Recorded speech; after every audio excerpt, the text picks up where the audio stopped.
Assalamualaikum warahmatullahi wabarakatuh. Perkenalkan, saya Nurlisa Sarif dengan NPM 022723111024, mahasiswa Universitas Hairun, Fakultas Ekonomi dan Bisnis, Program Studi Akuntansi dari kelas 4A. Selamat datang di video saya dalam pembahasan mendalam tentang metode penelitian etnografi. Dalam sesi ini, kita akan mengeksplorasi bagaimana pendekatan etnografi digunakan untuk memahami kehidupan sosial, budaya, dan perilaku suatu komunitas melalui observasi langsung dan keterlibatan mendalam. Sebelum kita masuk ke inti materi, mari kita bayangkan sebuah situasi.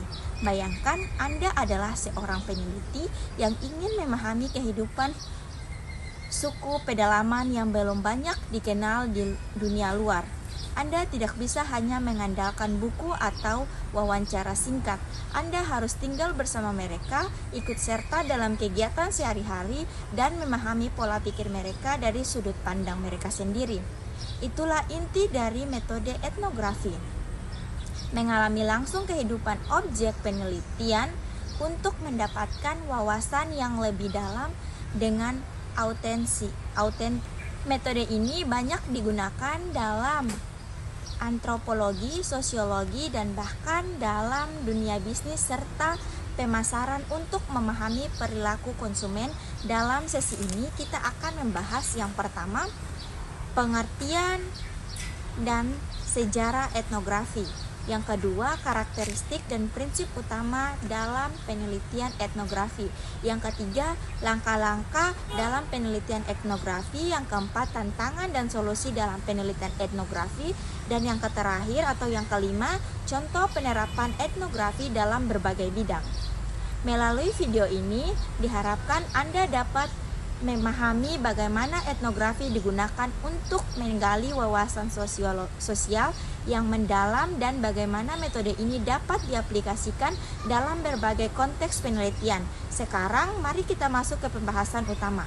Metode penelitian etnografi adalah pendekatan kualitatif yang digunakan untuk memahami budaya, perilaku, dan interaksi sosial dalam kelompok atau komunitas tertentu melalui observasi langsung dan keterlibatan mendalam. Untuk menjelaskan metode ini secara rinci, selama minimal etnografi berasal dari bahasa Yunani etno, bangsa atau bangsa, suku, dan grapo atau menulis. Secara harfiah, etnografi berarti menulis tentang suatu kelompok masyarakat. Metode ini berfokus pada eksplorasi mendalam terhadap kehidupan sehari-hari suatu kelompok melalui partisipasi langsung dan observasi. Etnografi sering digunakan dalam antropologi, sosiologi, dan ilmu sosial lainnya untuk memahami perspektif orang dalam suatu komunitas. Tujuannya adalah memperoleh pemahaman tentang bagaimana suatu kelompok menjalani kehidupan, membentuk nilai-nilai, dan menginterpretasikan dunia mereka. Selanjutnya kita masuk kepada pembahasan sejarah dan perkembangan etnografi. Metode etnografi berkembang dari tradisi antropologi sosial di awal abad ke-20 dengan tokoh-tokoh penting seperti yang pertama itu ada Bronislaw Malinowski, pionir metode observasi partisipatif saat meneliti masyarakat di Kepulauan Trobriand. Yang kedua ada Margaret Mead, meneliti budaya di Samoa dan membuktikan pentingnya konteks budaya dalam membentuk perilaku manusia. Yang ketiga ada Clifford Geertz. Clifford Geertz ini mengembangkan konsep theme description atau deskripsi mendalam terhadap fenomena sosial yang melibatkan konteks dan makna yang lebih luas. Seiring waktu, metode etnografi juga diadopsi dalam bidang lain seperti penelitian organisasi, pendidikan, dan studi komunikasi. Karakteristik dari penelitian etnografi. Penelitian etnografi memiliki beberapa karakteristik utama, yaitu ada yang pertama, observasi partisipan. Peneliti terlibat langsung dalam kehidupan masyarakat yang akan diteliti. Yang kedua, deskripsi mendalam. Nah, data yang dikumpulkan sangat kaya dan mendetail. Yang ketiga, itu ada pendekatan holistik. Pendekatan holistik ini maksudnya memahami berbagai aspek kehidupan dalam konteks budaya. Yang keempat, ada analisis kualitatif. Ini menggunakan interpretasi naratif daripada angka dan statistik. Yang kelima, ada fleksibilitas. Fleksibilitas ini tidak hanya hipotesis kaku, penelitian mengikuti dinamika, peneliti mengikuti dinamika di lapangan. Proses penelitian etnografi.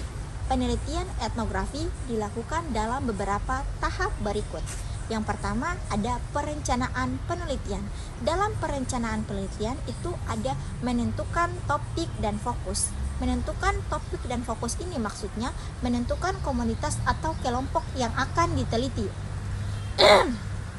Mengidentifikasi masalah penelitian yang ingin dijawab. Yang kedua, memilih lokasi dan partisipan. Nah, memilih lokasi penelitian yang relevan. Juga mengidentifikasi informan kunci atau key informants yang dapat memberikan wawasan mendalam. Yang ketiga, itu partisipan itu harus etis. Memastikan adanya izin penelitian dari pihak terkait.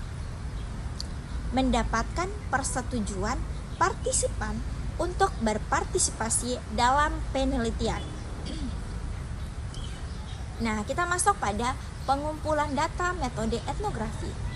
Metode utama dalam pengumpulan data etnografi itu meliputi yang pertama, ada observasi partisipatif.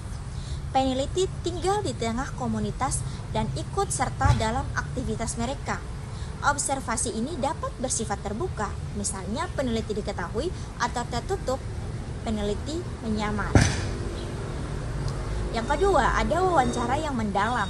Wawancara mendalam ini maksudnya kita menggali pengalaman, pemikiran, dan perspektif partisipan. Bisa dalam bentuk semi terstruktur atau bisa juga dalam bentuk naratif. Yang ketiga, analisis artefak dan dokumen. Kita meneliti benda-benda budaya, dokumen, dan arsip yang relevan. Yang keempat, ada catatan lapangan. Catatan lapangan ini maksudnya menulis jurnal atau catatan harian tentang pengalaman yang ada di lapangan. Selanjutnya kita masuk pada pembahasan analisis data. Data yang dikumpulkan dianalisis melalui langkah-langkah berikut. Yang pertama yaitu transkripsi dan organisasi data, menyusun lapangan. Yang kedua, kodingan dan kategorisasi, mengidentifikasi pola dan tema utama dalam data. Yang ketiga, interpretasi dan penyusunan narasi. Kita membangun cerita yang menggambarkan makna sosial dari fenomena yang diamati.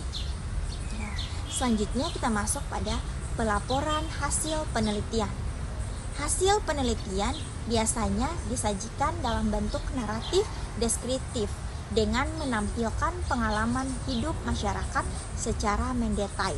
Laporan dapat berbentuk buku atau artikel ilmiah, laporan penelitian, dokumentasi visual seperti foto, video, peta interaktif.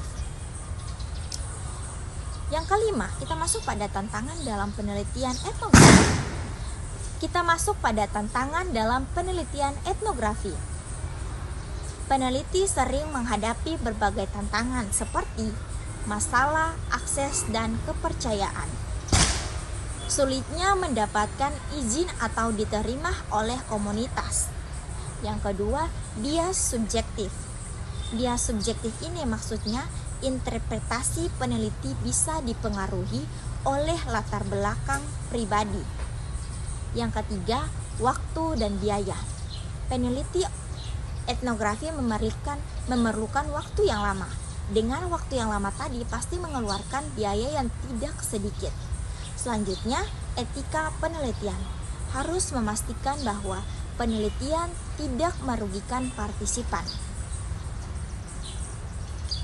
Contoh penelitian etnografi. Beberapa contoh penelitian etnografi yang terkenal. Itu ada yang pertama, Malinowski di Kepulauan Trobriand. Studinya itu tentang ekonomi dan sistem sosial masyarakat adat. Ada juga yang kedua Paul Willis. Learning to Labor, meneliti budaya kerja dan pendidikan di Inggris. Yang ketiga ada Clifford Geertz di Bali. Dia menganalisis makna sosial dari sebuah sabung ayam. Selain itu, etnografi juga digunakan dalam studi organisasi, misalnya penelitian tentang budaya perusahaan, juga bidang kesehatan, misalnya penelitian tentang interaksi pasien dan dokter, serta studi digital etnografi visual. Yang ketujuh, peran teknologi dalam etnografi modern. Dengan berkembangnya teknologi, metode etnografi mengalami adaptasi, misalnya etnografi digital, meneliti interaksi manusia dalam dunia digital, media sosial. Yang kedua, penggunaan video dan multimedia dokumentasi visual sebagai bagian dari data penelitian. Yang ketiga, analisis big data, menggunakan data dari platform digital untuk memahami pola perilaku sosial. Metode penelitian etnografi adalah pendekatan yang kuat untuk memahami budaya dan interaksi sosial secara mendalam dengan observasi partisipatif, wawancara, dan analisis naratif. Penelitian dapat menggali makna yang lebih dalam dari fenomena sosial yang diteliti. Namun etnografi juga memiliki tantangan tersendiri seperti waktu yang lama dan keterbatasan subjektivitas. Jika diterapkan dengan baik, etnografi dapat memberikan wawasan berharga dalam berbagai bidang termasuk antropologi, sosiologi, bisnis, pendidikan, dan studi digital. Setelah kita membahas secara mendalam mengenai metode penelitian etnografi, mari kita luangkan waktu untuk merefleksikan beberapa poin utama yang telah kita pelajari. Etnografi adalah pendekatan yang sangat kaya dalam memahami budaya dan perilaku manusia, karena mengharuskan peneliti untuk benar-benar. Selanjutnya, metode ini memiliki kekuatan dalam memberikan wawasan mendalam yang seringkali tidak dapat dicapai dengan metode penelitian lainnya. Dengan observasi partisipatif dan wawancara mendalam, etnografi dapat mengungkapkan aspek sosial yang tersembunyi dan memberikan konteks yang lebih luas terhadap fenomena yang diamati. Selanjutnya, namun penelitian etnografi juga memiliki tantangan seperti durasi penelitian yang panjang, keterbatasan akses, serta potensi bias subjektif. Oleh karena itu, etnografi membutuhkan keterampilan reflektif yang tinggi serta kesadaran etis yang kuat dalam menjalankan penelitian. Selanjutnya, seiring perkembangan zaman, etnografi juga beradaptasi dengan teknologi modern. Kini penelitian bisa dilakukan etnografi digital untuk meneliti interaksi manusia dalam komunitas online, media sosial, dan platform digital lainnya. Sebagai penutup, saya ingin mengajak Anda untuk berpikir bagaimana metode etnografi dapat digunakan dalam bidang yang Anda minati. Apakah ada komunitas atau kelompok tertentu yang ingin Anda pahami lebih dalam dengan pendekatan ini? Etnografi mengajarkan kita bahwa setiap kelompok sosial memiliki dinamika uniknya sendiri. Jika kita benar-benar ingin memahami orang lain, kita harus melihat dunia dari perspektif mereka, bukan hanya dari sudut pandang kita sendiri. Terima kasih telah mengikuti pembahasan ini. Semoga materi ini memberikan wawasan yang bermanfaat dan bisa diaplikasikan dalam penelitian atau pemahaman sosial. Sekian dari saya. Wassalamualaikum warahmatullahi wabarakatuh.